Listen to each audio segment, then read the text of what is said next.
Point 256. Welcome to a changing world. Rock Point 256. Welcome to another way of thinking. Rock Point 256. Yeah. Believe in yourself and in your heart. Come with me to Rock Hey, Point. discover the rock in you. Come with me to Rock Point. Rock Point. Rock Point 256. Discover the rock in you. You, hey, wait! I'm not carrying the school kids right now. Move out of the way. Please, mister, we'll be late to get home, please. It is rush hour, so much traffic, and you don't pay the full fare.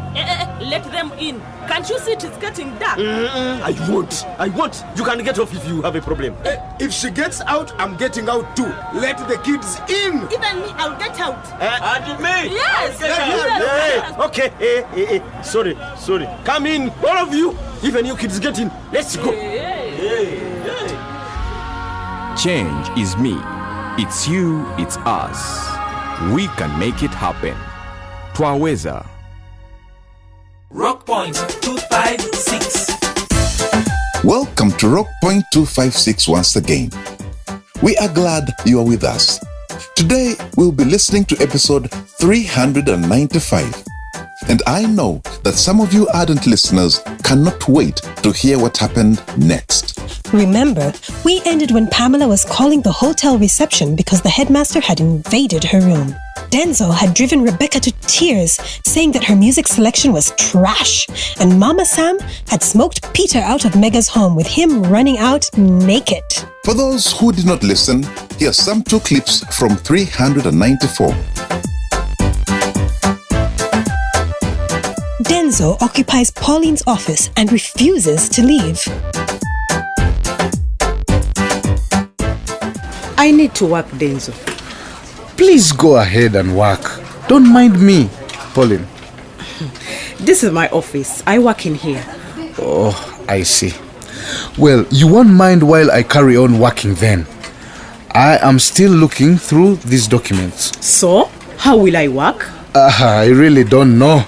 I still have a lot of things to look out for. You probably should find another office in the meantime. Pamela called the hotel reception when the headmaster came into her room and started behaving inappropriately. Leave me alone, you stupid man! Is that why you brought me here to this conference? I brought you, Pamela, because I thought you understood. You are in the big league now. You must act like you're in the big leagues. What the hell? I will slap you again. I swear. Get out of my room. Out now. I'm calling the hotel reception. 101. Pamela, this is stupid. Reception, please. Can you come here right now? I have a problem. Come on, Pamela. And now, on Rock Point 256, episode 395. Rock Point 256. Discover the rock in you.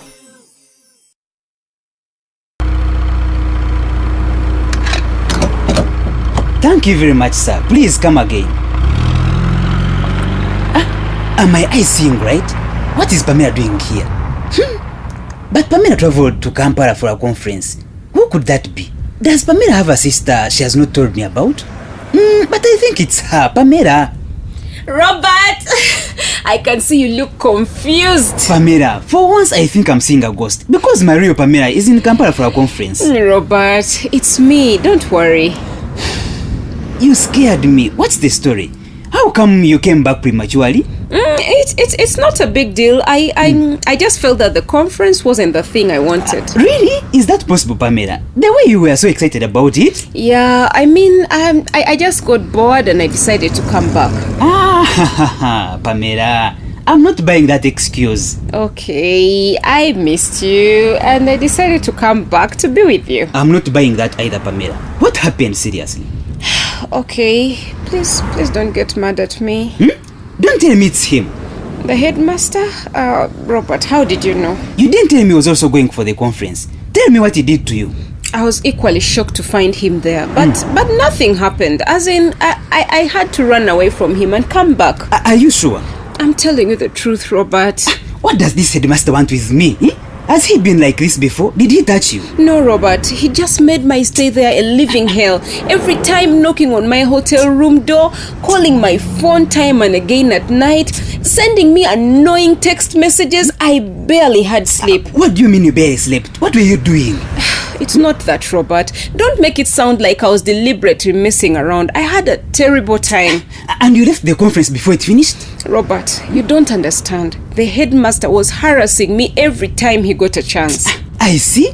So he made you run off from the conference? Yes, that's what makes me mad. This conference was meant to be a step up in my career. All the teachers will get certificates after the conference. The more I hear about this guy, the more I want to hit him, I swear. Robert, what do I do? This man is making my teaching life a nightmare. I will teach him a lesson he never forgets. There is nothing you can do. Nothing.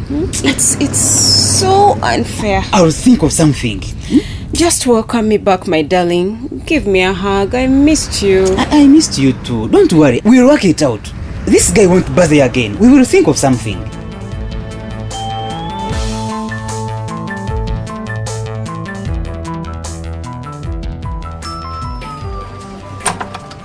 Judith, yes? Let's talk inside this room. I realized the corridor wasn't the best place for me to tell you this. I know. You can't go anywhere and it feels like people are listening to every word. What's up? You sounded really stressed when you called. Can we talk inside here? I think so. Judith, I had to speak to you. Really, it's got out of control now. What's out of control? This boy Denzo. Really, what is his story? Denzo? What do you mean, Pauline? What did he do? It's unbelievable what he did. Like what? I came in and found him seated in his late father's office. On his desk, with his legs on the table, just like he was the boss. What? I'm telling you, it doesn't sound like much, but there is something about him. He doesn't even care what people think about him. He's so arrogant. And when I looked at him with that "what are you doing there" kind of eye, he wasn't moved. You told him to get out of Guma's office? Not exactly. I told him that I wanted to work in a nice way, of course. And you know what he said? No, what did he say? He said, "This is my father's office. Don't I have a right to feel comfortable here?" That's him. That's what he does everywhere these days. God help us. But Judith, how are we going to manage this radio station without Guma? It's going to be an impossible situation. Pauline, all I can tell you is that Denzo is a real threat. And he has intentions of taking over the business. But what about Tom? Tom and Denzo are like boxers as I talk. They fight every time they see each other. Tom is not happy at all. Bambi, poor Tom. I know. And Guma had plans of grooming Tom to take over the businesses. That's why he was working here at the radio station, so that he gets acquainted with what goes on. And well, I can't tell you absolutely. Denzo is not trying to make friends with anyone. He's not afraid of picking fights. He doesn't mind insulting people. I never saw anyone behave like him. That's how he is. We even had a family meeting. What happened? Nothing sensible came out of it. Besides people quarreling, calling each other names, and Denzo is just a small part of it. What do you mean? I mean, Denzo is bad enough, but really his uncle is worse. What a horrid old man. Guma's brother? Yes, Yokana. Can you imagine he's hitting on me? I'm disgusted. That is obscene. He's not. As God is my witness, Pauline, he propositioned me. That is horrible. It's disgusting. And when I refused, he called me a harlot and a thief during the family meeting. I'm speechless. Oh my God, Judith, that is so shocking. What are you going to do about them? About Yokana and Denzo? I don't know. I really don't know which way to turn. You know the biggest problem? What? Guma left no will. He didn't write a will? No. If he had written a will, I would not be facing all these attacks from Yokana and Denzo. And if he'd written a will, there wouldn't be all this argument.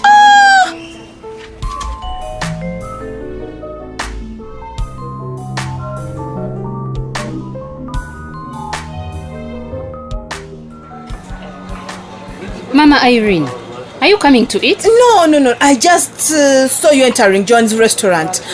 We should talk. I'm just getting my money from the groceries I supplied to Joan. What's the matter? We need to have a meeting. Oh, is everything all right? I already told Mama Sam, Mama Priska. They're on their way here. Can we take seats? But this is very strange. No, it's not. I want to get all the women together. All the mothers with children at the school. We do a lot of talking, but we still haven't decided on our way forward. Joanne! Mama Irene, good to see you. But food is finished. I'm not here to eat. I want to talk. It's important. All right. Let me first bring Mama JB's money and come over. Okay. Mama JB. Yes? Let's sit and we talk. Okay. You seem very agitated this morning, Mama Irene. You saw what happened the other day between Mama Priska and Pamela. If we had not separated them, Mama Priska was going to hurt Pamela. Maybe Mama Priska was right though. How could Pamela be languishing in the market during class time? The thing is, nobody knows why Pamela was not teaching. And nobody has heard Pamela's side of the story. And so? Mama JB, I don't think Mama Priska had any right at all to attack Pamela the way she did. But it's over. No, it's not. Mama Priska is punishing her own daughter by keeping her out of school. I don't think that is right. Every child, girl or boy, has a right to be in school. But that school has a lot of problems, Mama Irene. You have to admit. It does. But that doesn't mean we should write off the school and stop our children from learning. That's like surrendering. As parents, we should be doing something to help our children. We should be involved in that school. They are here. I can see Mama Sam and Steve are here already. This could get interesting. Come in. Take seats, everyone. Thank you all for coming. By now, I'm sure all of you know why we are here. We are all parents. Yes. So you're having a meeting here. I see. Yes, please, Joanne. Let us meet and talk as parents so that we share and find our way forward. Well, it's okay. Carry on. Can I get drinks, tea? We can talk first, Joanne, and then reward ourselves with tea. Steve, you had some things you wanted to say. Please go ahead. The main thing is, ladies and mothers, we all agree we want the best for our children. We want our children to get the best education. And the best education for my Freddy is if he leaves foundation and comes and works in the restaurant. Honestly, that is the solution. Joanne, that is wrong. You even know that Freddy wanted to go back to school. He wants to learn. But what do they learn there? They are all failing. Yes, it's true, they are. Are you all suggesting we give up and see our children end up riding border borders and selling food in the market? No. True. We want our children to become engineers, a doctor. That's realistic. Which of our children is going to be a doctor when they can't even pass P7? But truthfully, Joanne, we don't know. They failed mocks, but maybe they can work hard and pass the finals. What I'm suggesting, we give it a chance. How? We want our children to have a chance. But how do we give them the chance? We go to the headmaster. I agree with Steve, but I don't think we should all go. Then who? Maybe it's better in numbers. Then the headmaster knows we are not satisfied. All right. But I think one person should go, and that person should be Steve. I'm happy to go, but I think Mama Irene should come with me.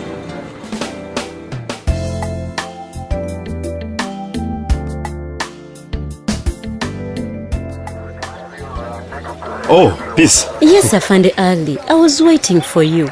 Are you okay? I'm okay. We're just from our morning drills. You know we policemen have to keep fit. Sorry for coming so early. Aye, it's okay. How can I help you, peace? It's about my friend. What about your friend? You see, she has a daughter who is underage, and the husband is planning to marry her off. Hey. Peace. It is against the law to force a child into marriage. That's why I came here, to seek for your help as a police officer. This early? I see. That person must be a friend indeed. She is. She's my good friend. It's good that you are so concerned and compassionate. About your friend, whoever this friend of yours is. Please, tell her not to waste time and come right away and make a statement. Okay. I'll tell him. Him or her? Sorry. Her. My friend is a woman, so... Peace. Let me ask you plainly. Is it your husband Deo going to marry off the daughter Damali? Huh? Peace. I want you to listen, and listen well. Okay, Afande. You know what you've gone through with domestic violence, huh? You know what Deo has taken you through. Now, if he's going to marry off your daughter, it is good that you reported this early. Thank you. You're doing the right thing to report this matter. Huh? It's against the law to force or even marry off an underage girl. I see. Would you like me to speak to Deo? I don't know. It is up to you, but you need to tell Deo that if he's thinking of marrying off his underage daughter, we shall arrest him. Do I make myself clear? I understand, Afande Ali.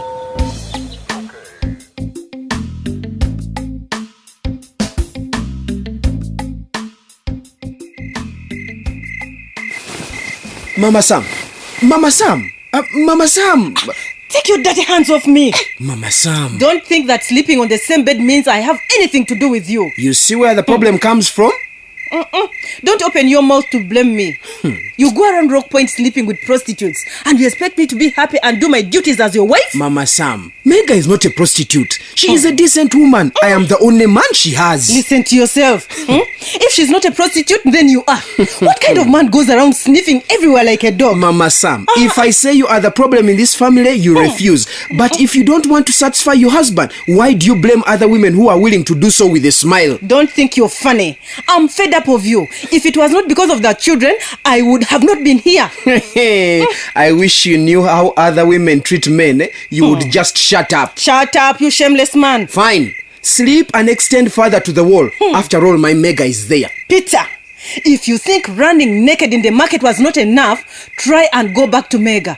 I'll cut off that thing. Mama Sam, why are you screaming like that? Do you think it is a good thing for the children to hear this kind of argument? I'm giving you my last word. If I ever hear that you are seen near Mega, I swear, I will leave you.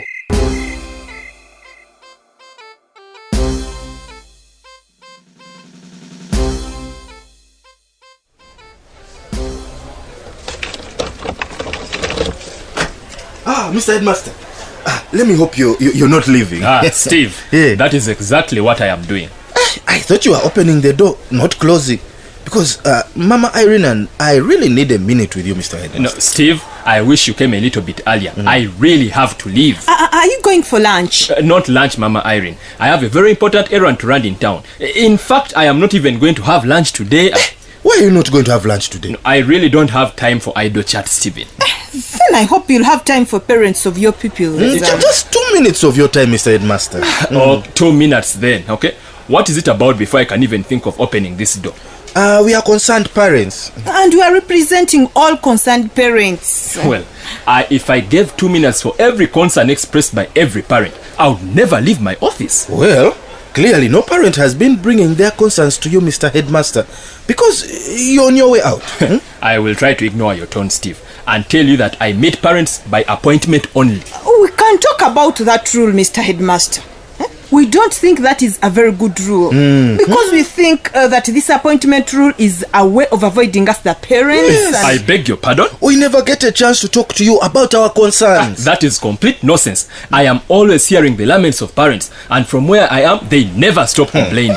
Maybe that is because the school never deals with our laments. Well, I am not having this discussion. Then maybe you will reinstitute the Parent-Teachers Association so that all parents can have this discussion. I'm sorry, did I hear you? You heard perfectly, Mr. Headmaster. You know PTA has been inactive for a while. We want it back. Have you two come here to teach me how to do a job that I have done for the last 20 years? We don't want your job. We want to do our job as parents. Yes. We want a chance to be involved in the life of the school. Hilarious. You may laugh, sir. Will you laugh when we take the issue of you beating our children to the ministry? That is law? Corporal punishment is illegal. Yes. And you know it. And as parents of the children who came home with bruises, we demand that you stop it. No, this is too much. Attacking me on my own doorstep? With all due respect, we are not attacking.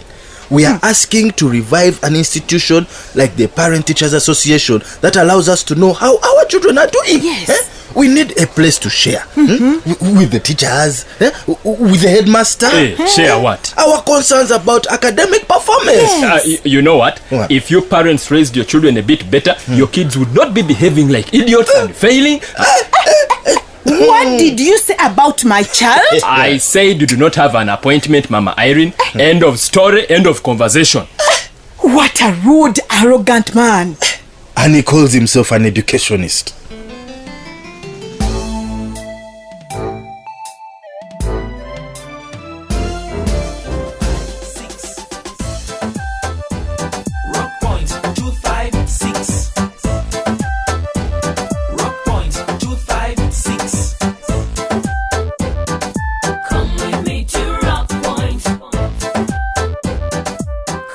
Well, the headmaster is still doing what he does best, ignoring the parents and telling them off. Did you just hear him saying that the parents will need an appointment? I know this headmaster has ignored the parents in the past, but you'll find that this time around, he was going somewhere and he didn't have the time. Maybe the parents can make an appointment next time. He could have told them that and stuck to that without calling their children idiots. Hey, Panang. Anyway, allow me to lay some blame on Mama Irene. She has this sense of self-entitlement. I find her rude. I'm sorry to say. Do you have a child? Oh, can you just get on with what you're saying without us getting into whether I have a child or not? No. If you had a child, you would know how it feels for your child to be staring failure in the face. Yet you think that someone somewhere is responsible for their failure. Now, that is how Mama Irene feels. I know it will be hard to win this debate with you, but I can also say that as much as you feel aggrieved, it's important that you communicate your feelings without necessarily accusing the other person. And this applies to all areas of relationships: mother to child, husband to wife, teacher to pupil, employer to employee. Okay, you win. Otherwise, you can talk for the whole day, I guess. Well, that's me. Yeah. Anyway, let's move on to our drama between Mama Sam and Peter. What do you think? Should Mama Sam begin displaying Mega's kind of tender loving care to Peter to win him back? What should she do? It's a tough question because apparently love gets to a certain time and it fades. So maybe Mama Sam lost some of those first feelings she had for Peter. Maybe the question is, how should she revive these feelings? I'm not a love doctor, but I do get your argument. Love is like the feeling you have when you get a new car, house, job, shoes, or dress. If it's a car, you love to show it off. Even if it's a Corona and you've just acquired it, you feel fulfilled. Then you start to get familiar with it. You start to take it for granted. And when you do not service it, mark my words there carefully, when you do not service the car by putting in oil and changing out worn parts, it can decide to stop in the middle of traffic and embarrass you. Then you start to dislike the car. You also have words, my friend. Well, good people out there, you have heard it for yourselves. If you do not want your marriage to deteriorate to what is going on between Mama Sam and Peter, nurture it. Meanwhile, what do you make of the shock that Robert got when Pamela came back and told him that the headmaster had disturbed her?